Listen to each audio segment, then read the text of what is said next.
Okay, hello guys, I am the Jumper Jacks here, and I'm going to do another review for you guys. And as always, if you want to hear more about my reviews of movies that I've watched or opinions, please do subscribe to this channel, and I shall deliver more for you guys. Alright, now before I get on to the movie review, I would like to talk about Deadshot mainly because I believe that he is the reason why we have this Suicide Squad film in the first place. He somehow has been like I would say a product placement for most of the DC movies. And I mean the animated movies. Now, personally for me, my first introduction to Deadshot was from the Batman Gotham Knight anime anthology. You can check it out, it is really good. It really shows Deadshot as a formidable foe to Batman. He also has made an appearance on the Justice League Unlimited series. But, I didn't catch it. Maybe it's just me. So, bad. Sometimes something just slips from me. But he also has made small appearances in a few shows recently after Batman Gotham Knight. He made an appearance in, I believe, season 10 of Smallville. Then we have the CW Arrow series, which he also has made an appearance again. And we also have Batman Assault on Arkham, which was technically the Suicide Squad animated movie. All he just did was paste the Batman brand and sort of tell us or inform us that this is part of the Arkham game series, that it coincides in that same universe. And I believe that all these appearances have paved the way for Warner Brothers to greenlight this Suicide Squad movie, which was released last week. Now to my movie review. Now it starts off pretty direct. You're introduced to the characters, being that you're introduced to Deadshot, Harley Quinn, Amanda Waller, and of course you're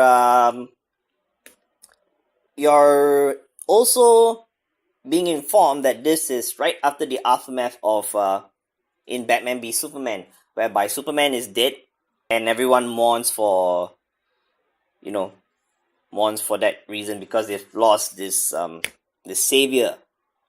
So the next thing Amanda Waller is trying to put up a team if the next big catastrophe happens. And of course, she's getting bad guys to do it. Renegades, social outcasts. And so that's how the movie is.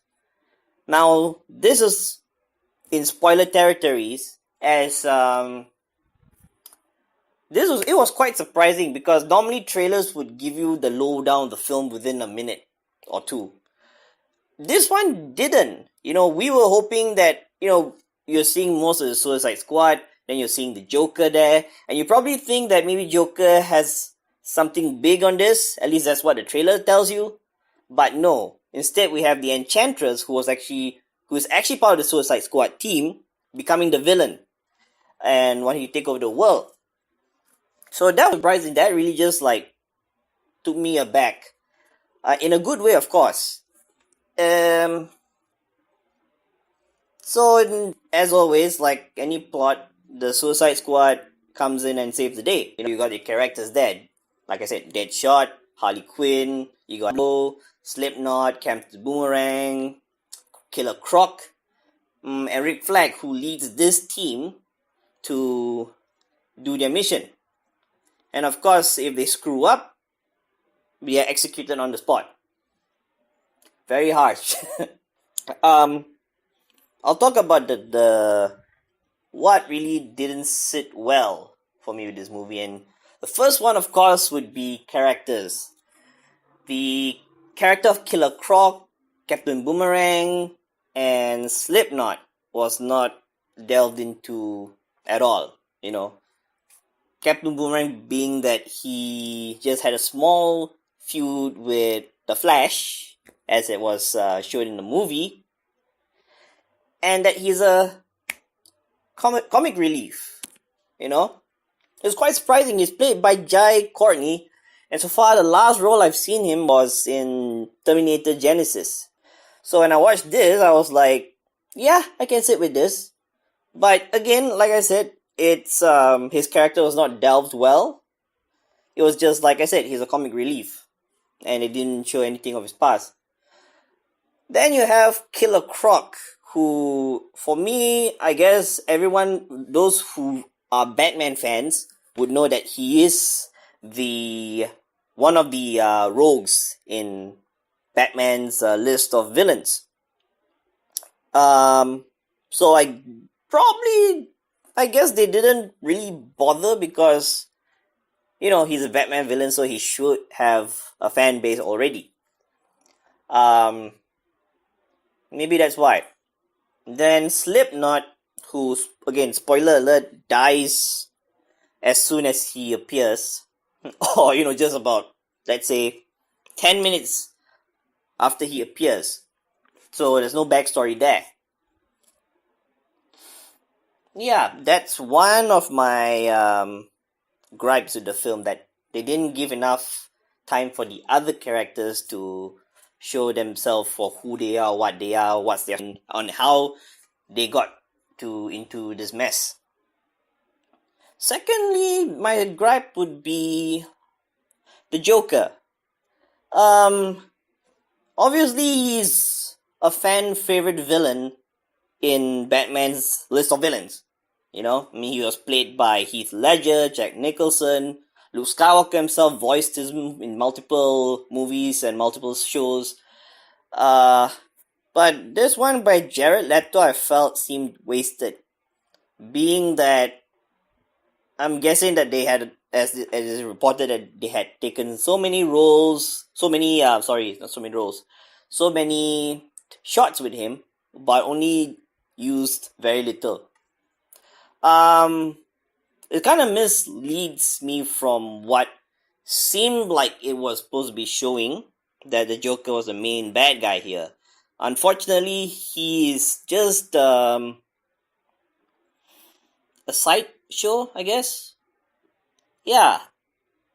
He just comes, and we know Harley Quinn's one of the main characters, and Joker's supposed to save her, despite, their relationship goals, and I put that in inverted commas. I don't know, I just felt it's kind of a waste. Yet, it's kind of understandable a Joker film. This is a Suicide Squad film. So the focus are all about the characters who are in the Suicide Squad. And was jumping straight from what I didn't like. I'm going to jump straight into what I like about this film, is that at least for most of the characters like Deadshot, Harley Quinn, El Diablo, Rick Flag, Amanda Waller, they're given backstory so you can understand who they are, why they are like that, why do they do that. I like it. I like that part. Because it's like, these are villains, you have your judgment on them right away.